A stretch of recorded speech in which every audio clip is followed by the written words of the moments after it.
नमस्कार। सोचिए, पूरे 34 साल बाद भारत के एजुकेशन सिस्टम में एक बहुत बड़ा बदलाव आया है। ये नई पॉलिसी हमारे पढ़ने, पढ़ाने और सीखने के तरीके को आखिर कैसे बदलने वाली है? चलिए, आज इसी पर बात करते हैं।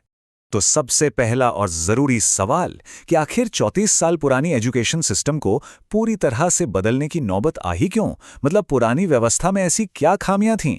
देखिए, जो पुरानी पॉलिसी थी ना, उसमें कई दिक्कतें थीं। सबसे बड़ी बात तो ये थी कि पढ़ाई का मतलब बस रट्टा मारना हो गया था और विषयों के बीच दीवारें थी। मतलब आर्ट्स, साइंस, कॉमर्स सब कुछ एकदम अलग थलग। जिसे म्यूजिक के साथ फिजिक्स पढ़ना हो, उसके लिए तो कोई रास्ता ही नहीं था। ऊपर से बोर्ड एग्जाम का जबरदस्त स्ट्रेस, और जो पढ़ाया जा रहा था उसका असल जिंदगी की स्किल से कोई लेना देना ही नहीं था। और बस इन्हीं सब चुनौतियों से निपटने के लिए लाई गई है राष्ट्रीय शिक्षा नीति 2020। इसे इन सारी समस्याओं के एक बड़े समाधान के तौर पे देखा जा रहा है। और हाँ, ये कोई छोटा मोटा बदलाव नहीं है। ये 21st सेंचुरी की पहली एजुकेशन पॉलिसी है। इसका मकसद है भारतीय शिक्षा को ग्लोबल स्टैंडर्ड्स के बराबर लाना और साथ ही यूनाइटेड नेशंस के क्वालिटी एजुकेशन के लक्ष्य को भी पूरा करना। इस पॉलिसी के दिल में एक बहुत सीधी सी बात है कि एजुकेशन का काम सिर्फ किताबी कीड़ा बनाना नहीं है, बल्कि एक बेहतर इंसान तैयार करना है। एक ऐसा इंसान जो सोचना जानता हो, महसूस करना जानता हो और अपनी सामाजिक जिम्मेदारियों को भी समझे। अब बात करते हैं उस बदलाव की जो सबसे ज्यादा चर्चा में है। वो है इसका नया 5+3+3+4 का स्ट्रक्चर। इसने सालों से चले आ रहे 10+2 सिस्टम को पूरी तरह से रिप्लेस कर दिया है।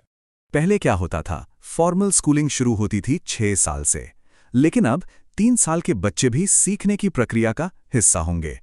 ये एक बहुत ही फंडामेंटल चेंज है जो एजुकेशन की नींव को और भी मजबूत बनाएगा। तो ये 5+3+3+4 का सिस्टम आखिर है क्या? चलिए इसे तोड़कर समझते हैं। पहले 5 साल होंगे फाउंडेशनल, मतलब खेल खेल में सीखना।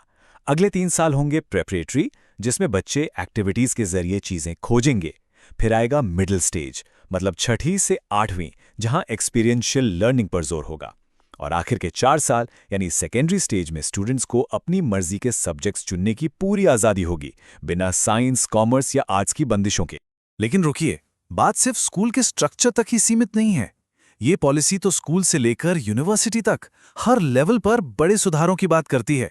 तो असल में क्लासरूम के अंदर क्या बदलने वाला है? पहली बात, बच्चे कम से कम 5वीं क्लास तक अपनी मातृभाषा या लोकल भाषा में पढ़ेंगे। 6ठी क्लास से ही कोडिंग और कारपेंट्री जैसे प्रैक्टिकल स्किल सिखाए जाएंगे। सिलेबस का बोझ कम किया जाएगा ताकि कोर कॉन्सेप्ट्स पर फोकस बढ़े। और जैसा हमने कहा, अब एकेडमिक स्ट्रीम्स के बीच कोई सख्त बंटवारा नहीं होगा। और ये जो 50% का आंकड़ा है ना, ये बहुत बड़ा है। लक्ष्य ये है कि 2025 तक कम से कम आधे स्टूडेंट्स को वोकेशनल एजुकेशन यानी किसी न किसी हुनर की ट्रेनिंग मिल चुकी हो। ये एजुकेशन को सीधे सीधे जॉब मार्केट से जोड़ने की एक बहुत बड़ी कोशिश है। अब आते हैं हायर एजुकेशन पर, जहां एक और बड़ा, कह सकते हैं क्रांतिकारी बदलाव हो रहा है। इसे मल्टीपल एंट्री और एग्जिट सिस्टम कहते हैं। मतलब अगर कोई स्टूडेंट 1 साल की पढ़ाई के बाद कॉलेज छोड़ता है तो भी उसका साल बर्बाद नहीं होगा। उसे एक सर्टिफिकेट मिलेगा, 2 साल पूरे करने पर डिप्लोमा और 3 या 4 साल में डिग्री। और ये सब मुमकिन होगा एकेडमिक बैंक ऑफ क्रेडिट्स की वजह से। इसे आप एक तरह का डिजिटल लॉकर या बैंक अकाउंट समझिए, जहां आपके कमाए हुए एकेडमिक क्रेडिट्स जमा होते रहेंगे। फिर आप इन्हें किसी भी दूसरे कॉलेज या यूनिवर्सिटी में ट्रांसफर भी करवा सकते हैं। अच्छा, ये सारी बातें सुनने में तो बहुत अच्छी लग रही हैं, है ना? लेकिन सबसे बड़ा सवाल, इन्हें जमीन पर उतारा कैसे जाएगा? विजन को क्लासरूम की हकीकत में कैसे बदला जाएगा? इसका जवाब है एनसीएफ यानी नेशनल करिकुलम फ्रेमवर्क। अब देखिए, अगर एनईपी 2020 मंजिल है तो एनसीएफ वहां तक पहुंचने का रास्ता है, एक तरह का नक्शा है। यही तय करेगा कि किताबों में क्या होगा, सिलेबस कैसा होगा और टीचर्स किस तरह से पढ़ाएंगे। हम सबको स्कूल के फाइनल एग्जाम का डर तो याद ही होगा, है ना? खैर, अच्छी खबर यह है कि अब वो डर शायद कम हो जाएगा, क्योंकि एग्जाम लेने के तरीके यानी मूल्यांकन का पूरा सिस्टम ही बदल रहा है। अब फोकस सिर्फ फाइनल स्कोर पर नहीं होगा। मतलब अब फोकस इस पर नहीं होगा कि किसने कितना रटा है, बल्कि इस पर होगा कि कौन कितना गहरा सोच सकता है, चीजों को एनालाइज कर सकता है और किसके कॉन्सेप्ट्स कितने क्लियर हैं। असेसमेंट अब साल भर चलेगा, सिर्फ आखिर में नहीं। और ये सब सही से हो, इसमें एकरूपता हो, इसके लिए एक नई नेशनल बॉडी बनाई जा रही है, जिसका नाम है परख। इसका काम होगा देश के सभी स्कूल बोर्ड्स के लिए स्टैंडर्ड्स और नियम तय करना, ताकि असेसमेंट के तरीकों में बराबरी लाई जा सके। तो परख का काम सिर्फ नियम बनाना नहीं है, वो असल में सभी स्कूल बोर्ड्स की मदद भी करेगा, उन्हें गाइड करेगा कि कैसे नए कॉम्पिटेंसी बेस्ड पैटर्न को अपनाया जाए। और सबसे ज़रूरी बात, ये सुनिश्चित करेगा कि हर बच्चे के साथ न्याय हो, सबको बराबर का मौका मिले। तो चलिए इन सारे बदलावों को एक साथ देखें।